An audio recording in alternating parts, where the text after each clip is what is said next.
We're actually going to use the wheel this time. This is day 15. This is the halfway point of our 30 teams in 30 days. Let's spin this wheel. Who are we talking about today? Let's go. We're going to talk about this is an interesting one. The Sacramento Kings. This is a very interesting one. I've been wanting to talk about for a while. If you haven't already, once the clapping starts, if you have not already, like and subscribe. Let's get into it. The Kings sit right now as the 9 seed in the Western Conference, which isn't saying much considering who all is in the Western Conference, but they're a playing team, right? This is a team actually literally just an hour ago the Warriors beat the Suns, and that was what determined the Kings clinching officially being at least no being a play-in team, right? This is their fate. They're going to be either a 9 or a 10, excuse me, a 9 or 10 seed going into this postseason, right? And this is honestly compared to my expectations for this team, and compared to the high achieving playoff run that they went through just a couple seasons ago. This is not great.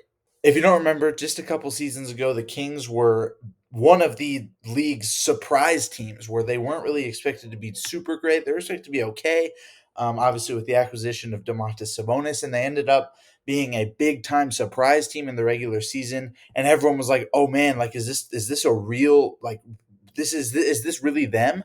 Or is this a fluke? And it ended up being somewhat of a fluke, not necessarily to the point where they have absolutely fallen off, but to the point where they aren't necessarily in the top teams in the Western Conference as shown in the standings. And the makeup of this team is also kind of bizarre, in my opinion, not necessarily in the state. Like, they have a lot of talent, right? They have guys like Zach Levine, who they just acquired in the offseason. They have DeMar DeRozan, who they acquired just, well, no, that was in the offseason. Zach Levine, excuse me, was at the trade deadline. Domantas Sabonis was just a couple seasons ago.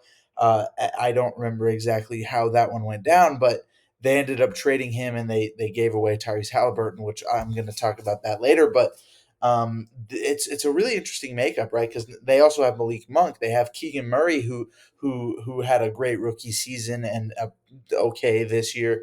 And they just have a lot of good, solid talent on this team, and it's really weird. And before they acquired Zach Levine, they had one of the best young and upcoming star point guards in De'Aaron Fox, right? Who they thought, honestly, I think the Kings thought were going to be their future. And he was for a while, and all of a sudden he wanted out, and that's really interesting to me. Without all the rambling, let's start from the beginning. This offseason, the Sacramento Kings, they acquired DeMar DeRozan.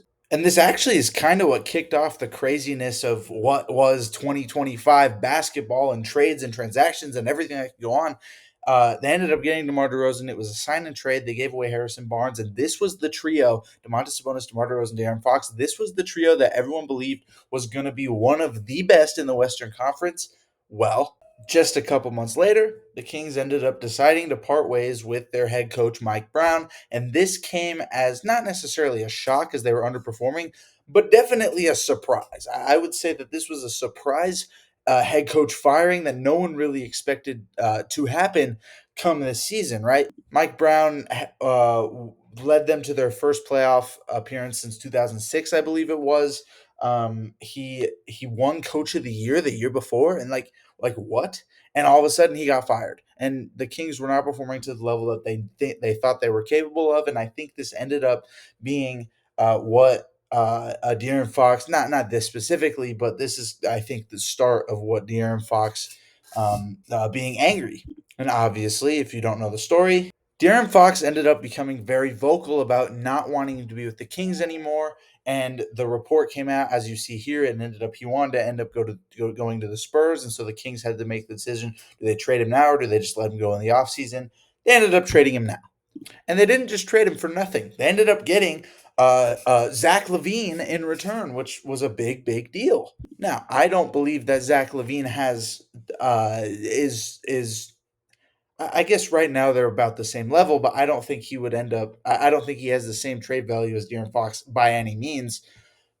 But they actually got a pretty solid get back for him, even though the fit didn't make a lot of sense. And this is also ironic because they just made a trade with the Bulls for DeMar DeRozan. They got exactly it's a whole thing, but They ended up making DeMar DeRozan and Zach LaVine team up together, but they added Domantas Sabonis to the mix, and so everyone thought, oh yeah, this could still work. Well, you can have your own opinions on it, but I don't believe it has, and I don't believe the Kings are at all satisfied with the way the season has gone, considering the fact that they are going to be a play-in team, and I would highly, highly doubt that they're going to compete with some of the highest levels in the Western Conference. So let's talk. Whoa, my hair just got nuts. I just realized. Anyways, let's talk about where I believe the Kings could end up going in this playoff run.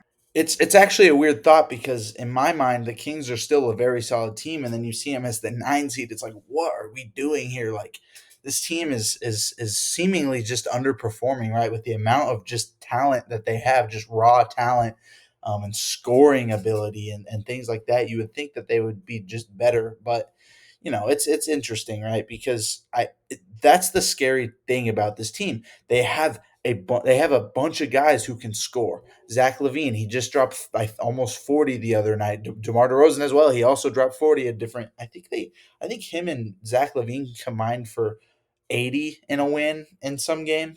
I saw a headline about that. I didn't look too much into it just because 40 and 40 is still insane, but you get the point, right? They have those two guys who are just pure scorers, and you also have Domantas Sabonis under the basket, who is also just a pure scorer, right? Like they have a bunch of dudes who can just score. Malik Monk is another one of those dudes. Malik Monk is another one of those dudes. He's going to be in talks for Sixth Man of the Year. I don't think he's going to win it, but he should definitely be in talks.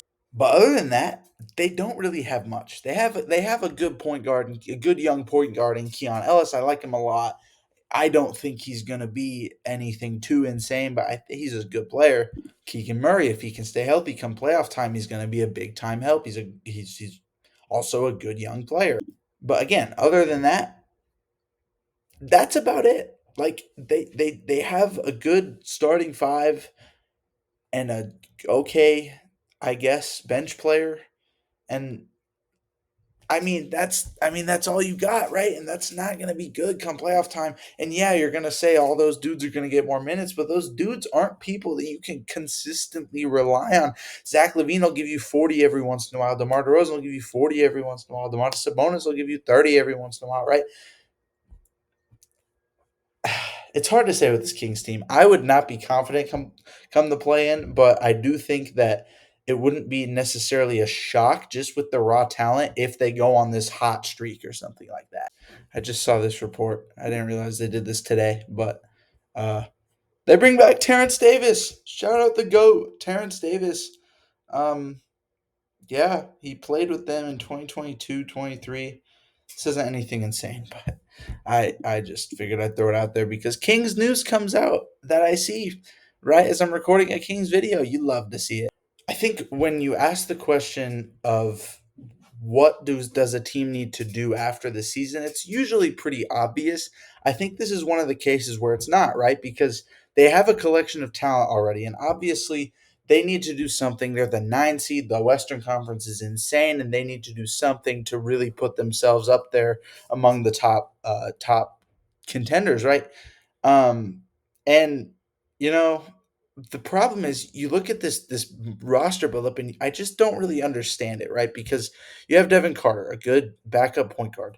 Uh, Zach LaVine, Domantas Sabonis, DeMar DeRozan. If those dudes stick around, that's probably what you want. I don't really see him dealing Zach LaVine next year unless they just don't believe in him. Like I don't know, unless they just want to get assets for his big contract.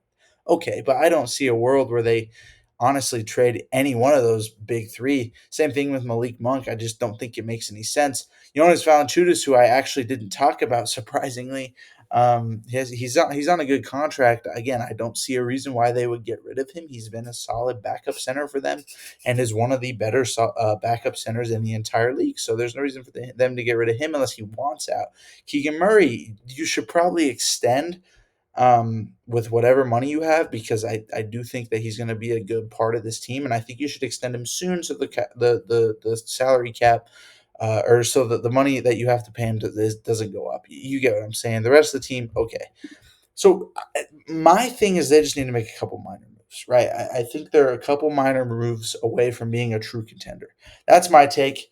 Let me know what you guys think. Thanks for watching. Peace.